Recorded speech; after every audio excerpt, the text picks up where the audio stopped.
guys! I'm John. And I'm Sistine. Welcome to Millennial Fire, where we give practical tips on reaching financial independence and early retirement.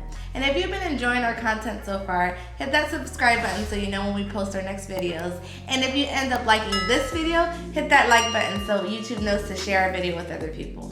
So budgeting is one of the core elements to reaching financial independence. It's important to budget no matter if you make $30,000 or $300,000 a year, because it's not about how much money you make, it's about how much money you keep to save and invest towards your future. We know that a lot of people are hesitant to budget because they think it might be too difficult, or it might be too time consuming, or they might be ashamed of what it may reveal about their financial situation. But it's our hope by the end of this video, with the help of our free budgeting template, that you guys will find a quick and easy way to budget with confidence to start improving your financial situation immediately. So take it from someone that at one point had eviction notices on his door every month and consistently woke up with utilities being turned off due to no payment. That budgeting changed my life, and it can change your life as well. So let's get into what makes a good budget. So we feel that there are 4 elements that makes a good budget.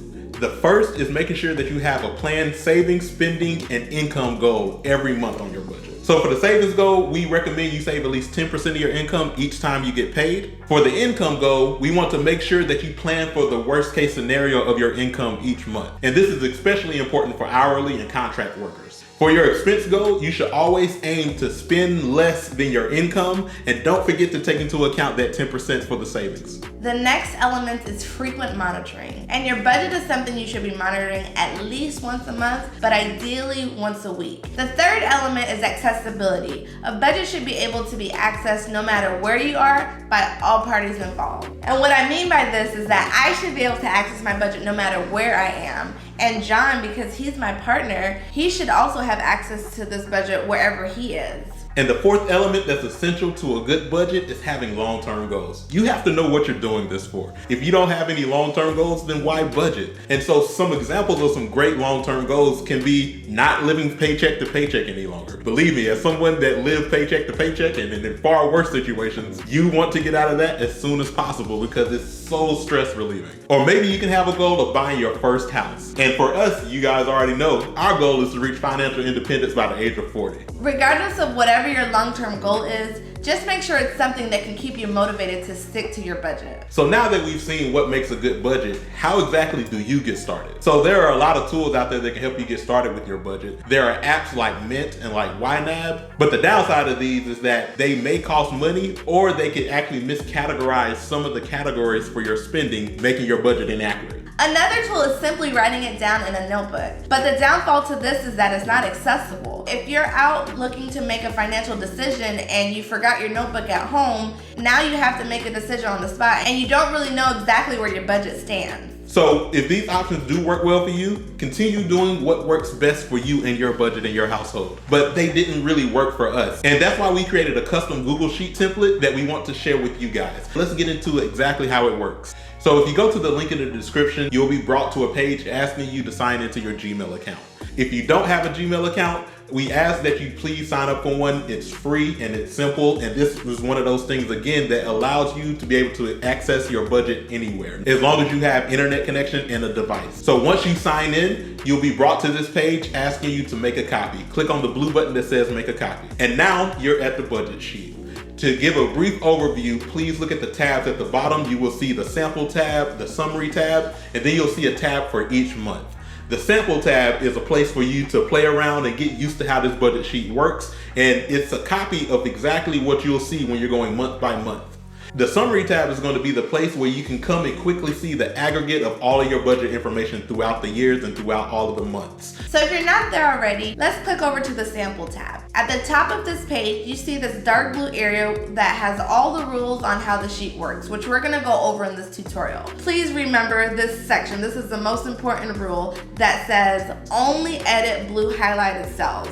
And as you can see, it's a light blue color. In this sheet, there are many areas where the light blue highlighted color is. And these are the only areas that you're gonna manually input data. Every other area where there are numbers will auto-calculate based on your values that you put in these light blue cells. So now that we've gotten the rules out of the way, let's get into an example of how this budget sheet works. So a few days before each month starts, the first thing you're gonna do is go over to that little first blue section that says goal. And yes, we want you to write down this goal every single month, even if that goal doesn't change. It's been proven that the more that you write down your goals, the more likely you are to achieve those goals. So let's say in this example, our goal is to be debt-free by 2023. After we input our goals, the next thing we're gonna do is fill out all of our plan columns. When you scroll down, you can see the plan columns for the expenses, for your income, and also for your savings. So if you're just starting on budgeting, a good way to get an idea of what to input for the plan columns is to look at your last 3 months worth of bank statements. And those will give you an idea of what you spend money on, how much income you make, and not only that, but how much you're able to save. So in this example, let's start with the thing that most of us have to pay, housing expenses. Let's say that we have rent that's $1,200. Rent is a pretty easy one because we know it's gonna be consistent from month to month. So now you see there are no more blue rows available in the expense column.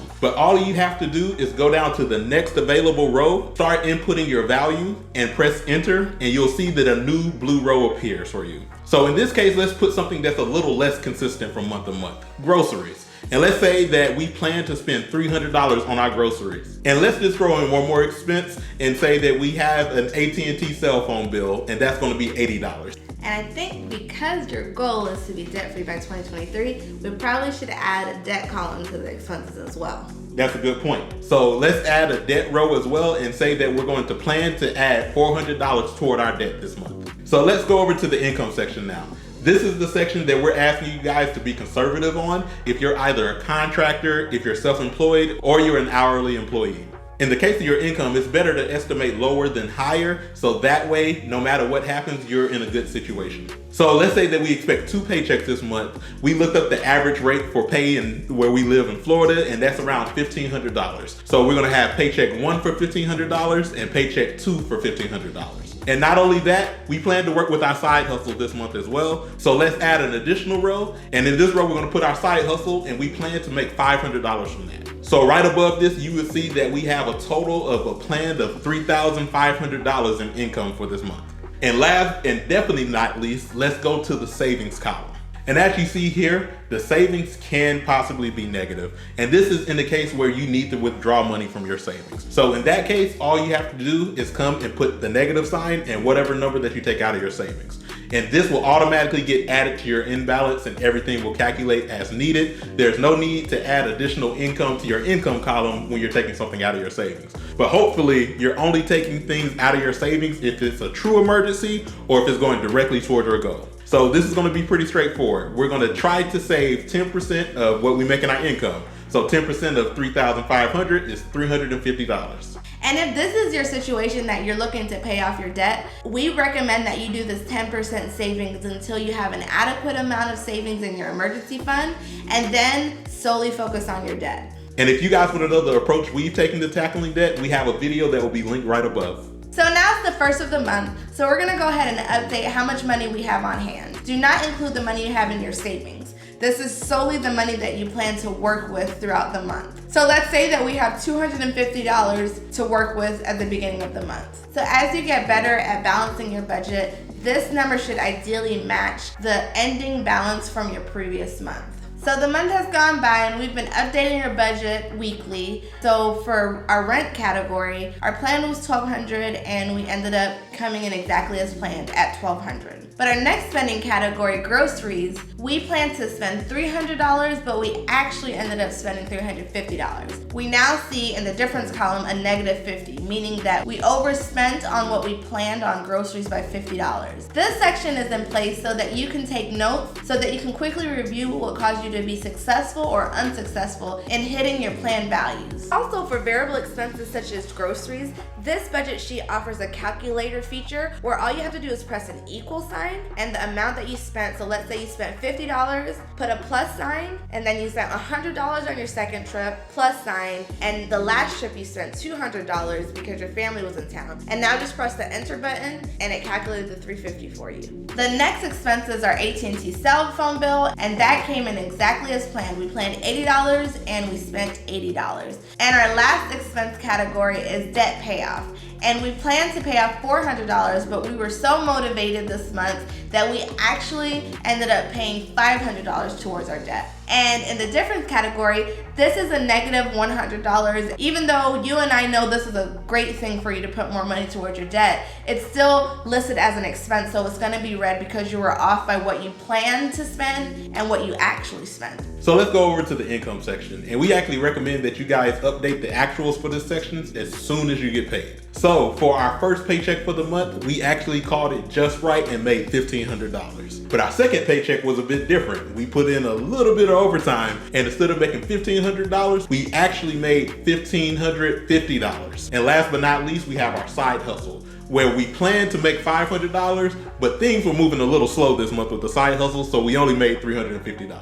So as we see here again in the difference column, we were $150 under what we planned for our income. So in this case, it may be good for you to add a note as well, just so it's easy for you to review coming back. So altogether, that means that our income for this month was a total of $3,400, which brings us over to our actual savings column. We planned for $350 of savings, but because our income came in just a bit lower, we actually only saved $340. In this case, I use only lightly because if you've never saved before, this is an amazing thing that you just did. So be proud of yourself if you find yourself in this situation. So one thing I definitely want to make sure to point out while we're talking about savings, in this specific example, we're talking about somebody that's in debt. But after you've knocked out your debt, we encourage you guys to increase this savings rate as much as possible. We currently have a base aim of our savings rate to be at least 40% of our income every month, and we're hoping to raise that as much as possible. So we encourage you guys to do the same. As you can, increase your savings rate, and it may just be 1% more every few months. Do it by paying yourself first, meaning as soon as you get your paycheck, you take that part out and you put it toward your savings. One of the richest men in the world, Warren Buffett, has a great quote on this topic. Don't save what's left after spending, but spend what's left after saving. So now let's look at all the charts that our budget sheet has.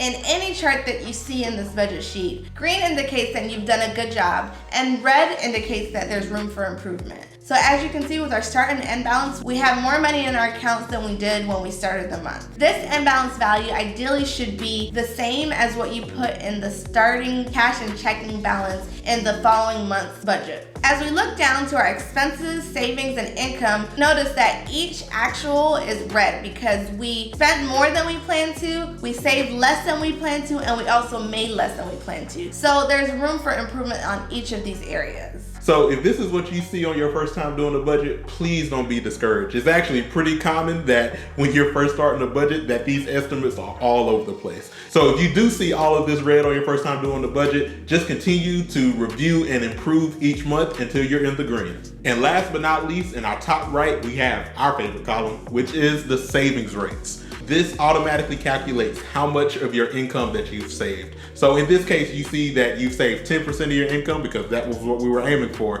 which is $340. So you can use the summary tab to get a summary of how your budget is progressing throughout the year. You can see how much you've saved, how much you've cut expenses, how much you've gained in income, all in one place. So with that being said, we hope that you guys enjoyed this video. Please let us know if you have any questions, and if there's anything we can do to help. Reach out to us in the comments, reach out to us via our email, and we're here to help you as much as possible. If you haven't started a budget before, we're hoping that this video convinced you to do so. The sooner that you start, the sooner you'll start to improve your financial situation, no matter where you're at. And so with that being said, if you guys enjoyed this video, hit that like button for us. Hit that subscribe button as well so YouTube knows to share this with as many people as possible, and also so you can be aware of every time we release a new video. So until next time, see you guys. See you guys.